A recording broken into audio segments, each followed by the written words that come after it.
Assalamualaikum warahmatullahi wabarakatuh. Alhamdulillah, anak-anak semuanya. Pada pagi hari ini, kita berjumpa kembali dalam pembelajaran tematik di semester 2.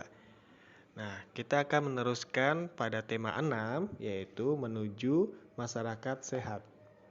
Setelah pembelajaran ini, Ustadz harapkan kalian dapat menyebutkan contoh pelaksanaan kewajiban sebagai wujud peduli lingkungan. 2. Menyebutkan contoh kewajiban siswa di lingkungan sekolah. Ketiga, menjelaskan manfaat melaksanakan kewajiban. Keempat, menjelaskan makna proklamasi kemerdekaan Indonesia. Kelima, menjelaskan upaya mengisi kemerdekaan. Dan yang terakhir, menentukan perkiraan isi teks melalui judul. Menyebutkan contoh pelaksanaan kewajiban sebagai wujud peduli lingkungan.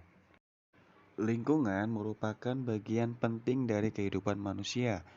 Lingkungan meliputi tanah, udara, air, tumbuhan, dan juga hewan. Kehidupan manusia bergantung pada lingkungan. Jika lingkungan rusak, manusia juga yang akan mengalami kerugian. Ya, anak-anak, coba sekarang amatilah gambar di bawah ini. Nah, kira-kira kegiatan apa saja yang terlihat pada gambar? Apa manfaat kegiatan tersebut bagi lingkungan? Coba diskusikanlah. Iya, betul sekali ya anak-anak. Gambar pertama yaitu adalah membersihkan lingkungan dengan cara kerja bakti. Nah, gambar kedua yaitu adalah gambar penghijauan dengan cara menanam pohon. Iya, jadi dapat kita simpulkan ya dari pembahasan tadi bahwa melaksanakan kewajiban menjaga lingkungan merupakan wujud sikap peduli terhadap lingkungan. Jika lingkungan terjaga, kita dapat hidup dengan nyaman dan tentram. Kita dapat menghirup udara yang bersih dan menyehatkan. Kebutuhan kita akan air bersih juga dapat terpenuhi. Tanaman dapat tumbuh subur dan memberikan hasil yang baik. Kita sebagai siswa dapat ikut serta menjaga lingkungan sekolah. Berikut beberapa cara yang dapat kita lakukan. Pertama, membuang sampah di tempat sampah. 2. Mendaur ulang sampah. 3. Ikut serta dalam kerja bakti membersihkan lingkungan sekolah. 4. Membiasakan untuk menghemat penggunaan kertas. 5. Mengurangi penggunaan plastik. 6. Menghemat penggunaan air dan listrik di sekolah. 7. Membuat dan merawat apotik hidup. Nah, anak-anak, sekarang coba sebutkan dan jelaskan manfaat melaksanakan kewajiban di rumah dan sekolah masing-masing 2 contoh. Ditulis di buku tugas kalian ya. Baik, anak-anak semuanya, sekarang kita lanjutkan materi kita yaitu menjelaskan makna proklamasi kemerdekaan Indonesia. Baik, silakan disimak berikut ini ya pembahasannya. Anak-anak semua, bangsa Indonesia telah merdeka sejak tahun 1945. Kemerdekaan bangsa Indonesia diperoleh dengan perjuangan penuh pengorbanan. Oleh karena itu, kemerdekaan bagi bangsa Indonesia merupakan suatu yang tidak ternilai harganya. Sehingga, untuk meraihnya, bangsa Indonesia harus berjuang dengan penuh pengorbanan. Bagaimana kita memaknai kemerdekaan bangsa ini? Pada kesempatan kali ini, Pak Dandi akan menjelaskan tentang makna proklamasi bagi bangsa Indonesia. Proklamasi berasal dari kata proklamatio dari bahasa Yunani yang memiliki arti pengumuman resmi kepada seluruh rakyat. Pengumuman yang dimaksud adalah pengumuman yang berhubungan dengan ketatanegaraan. Setiap bangsa pasti menginginkan kemerdekaan, karena kemerdekaan merupakan cita-cita dan tujuan yang ingin dicapai. Begitu juga dengan bangsa Indonesia. Bangsa Indonesia pernah mengalami masa penjajahan cukup lama dan membuat rakyatnya menderita. Karena alasan itulah, bangsa Indonesia bekerja sama, bahu-membahu, dengan sekuat tenaga berjuang untuk memperoleh kemerdekaannya.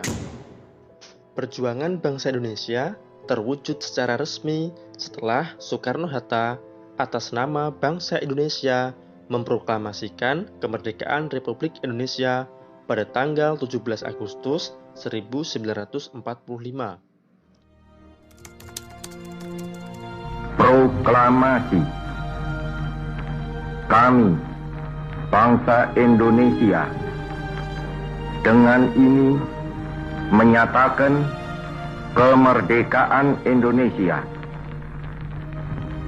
Hal-hal yang mengenai pemindahan kekuasaan dan lain-lain diselenggarakan dengan cara saksama dan dalam tempo yang sesingkat-singkatnya.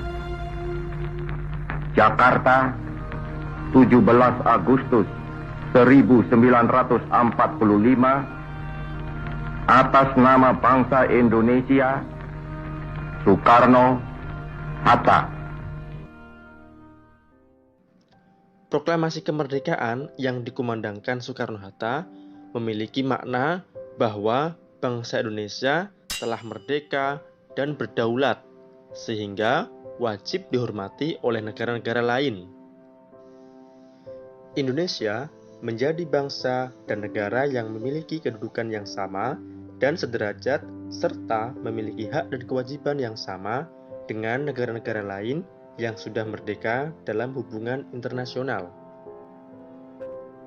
Proklamasi kemerdekaan juga memiliki makna yang lain, di antaranya sebagai berikut. Yang pertama, proklamasi sebagai puncak perjuangan bangsa Indonesia. Yang kedua, proklamasi sebagai awal terbentuknya Negara Kesatuan Republik Indonesia. Yang ketiga, proklamasi kemerdekaan sebagai titik tolak perubahan hukum kolonial menjadi hukum nasional. Dan yang keempat, proklamasi menjadi pintu gerbang menuju masyarakat yang adil dan makmur. Kemerdekaan merupakan cita-cita dan tujuan yang ingin dicapai oleh setiap bangsa di dunia. Begitu juga dengan bangsa Indonesia. Bangsa Indonesia telah mengambil sikap untuk menentukan nasib sendiri dalam segala aspek kehidupan.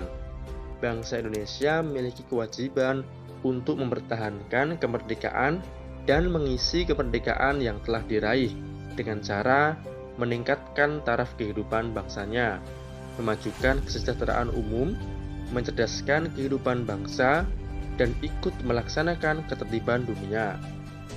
Proklamasi kemerdekaan dapat dijadikan jembatan emas bagi bangsa Indonesia menuju masyarakat yang sejahtera, adil, dan makmur. Nah, sekarang upaya apa yang dapat kita lakukan untuk mengisi kemerdekaan? Ya, jadi kita sesuaikan dengan peran kita dan posisi kita masing-masing, ya.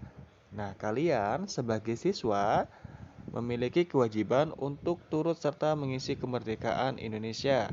Dapat dilakukan dengan cara belajar dengan tekun, mencetak prestasi yang membanggakan, menjadi pribadi yang santun, peduli, dan mau menolong orang yang kesusahan, serta mematuhi hukum atau tata tertib yang berlaku.